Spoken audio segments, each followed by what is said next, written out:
जब जब ये लोन सेटलमेंट किया गया होगा ना, तो मोदी जी ने कहा होगा सुभाष चंद्र जी को कि भाई यार भाई छोड़ ना दोस्त यारी में, इतने तो हो ही जावे, कौन सी बड़ी बात हो जावे भाई, कर देंगे यार, क्यों दिक्कत है, क्यों टेंशन ले रहा, हम है ना, अपन कर देगा। ऐसे ही बोले होंगे भाई, जो लगता है। मतलब सोचो 22,000 करोड़ की जो लोन है, जो भारतीय बैंकों के द्वारा ली गई है, उस लोन को महज 6.5 करोड़ में सेटल कर दी गई है।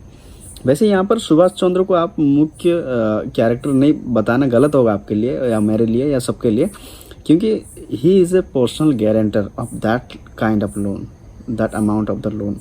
He was not the main character of that loan, but what was the real story behind this all conferences और all this newses।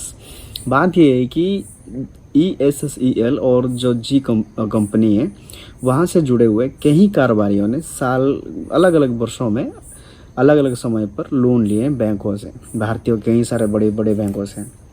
कोई 1,000 लिया, कोई 15,000, कोई 1,000 2,000, ऐसे लोन लेते लेते 22,000 करोड़ पहुँचा। ठीक है। और जब बैंक लोन देते हैं ना, वो एक गारंटर को लाने के लिए बोलते हैं अक्सर। आप हम भी जाते हैं जब लोन लेने, तो हमें पता होता है वो सब चीज़ें। सो उन्होंने कहा कि यार एक गारंटर को लेके आओ, गारंटर को लेके आओगे तो हम आपको लोन देंगे। और उस गारंटर कौन था? सुभाष चंद्र जी थे। ठीक है, सुभाष चंद्र। उन्होंने हर जो लोन लिया गया था हर व्यक्ति की तरह उनमें उन्होंने खड़े हुए और कहा कि अगर भाई साहब ये लोग वापस नहीं करवा पाएंगे तो मैं करवा दूंगा, मैं पे कर दूंगा, या मैं चुका लूँगा, या मैं उसकी जिम्मेदारी लूँगा। ठीक है। और ये सब मामले पिछले 5-10 साल से हो रहा था ऐसे, और ऐसे होते होते पूरा कहानी पहुंच गया 22,000 करोड़। उसके बाद देखा गया, अगर बैंकों ने जब देखा कि जो कंपनी है ESSEL और जी कंपनी, उनको थोड़ा सा घाटा में चल रहे हैं, तो उन्होंने जो लोन था उसको चुकाने की कहा।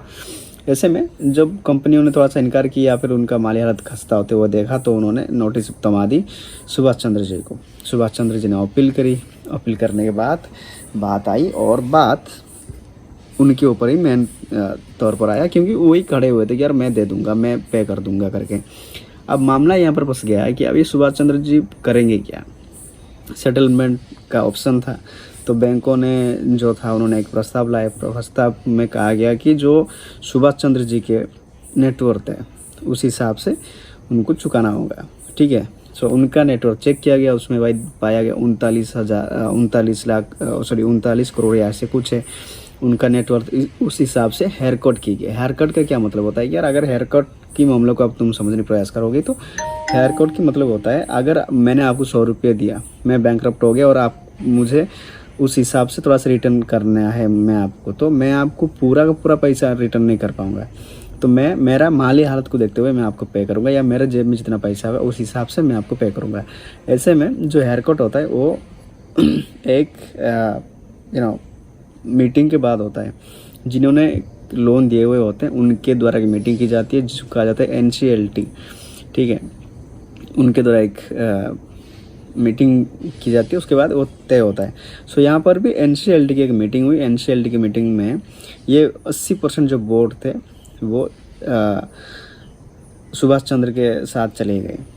ठीक है। और उसमें हुआ क्या कि उसके मुताबिक NCLT के वोटिंग के मुताबिक, जो परसेंटेज के मुताबिक यहाँ पर तय हुआ कि हेयर कट की इस्तेमाल की जाएगी, और हेयर कट का इस्तेमाल किया गया। सो उसमें पता चला कि सुभाष चंद्र जी को जो है वो 6.5 करोड़ देकर केस सेटल करने होंगे, सिर्फ उनके नाम के। बाकी लोन रहेंगे बाद में, वो भी चुकाना पड़ेगा कंपनियों को जिन्होंने लिया। लेकिन जो गारंटर थे, जो जिम्मेदार ने था, अगर मैं जिम्मेदार ले रहा हूँ, मैं करवा दूंगा वापस कुछ, उसी हिसाब से उनको 6.5 करोड़ रुपए का है, और वो उससे बोरी होते हैं। बाकी कहानी बाद में भी लंबा जाएगा, इसमें कोई डाउट नहीं। सो जब 6.5 करोड़ की है, उसमें जो कंपनी है या जो बैंक से उनको कितना रिटर्न मिलेगा, आपके मन में ये सवाल आता होगा। ठीक है। उनको रिटर्न मिलना है शायद 100 रुपये के हिसाब से समझो तो यार 3.5 भी नहीं, 3 पैसा उनको रिटर्न में मिलते हैं।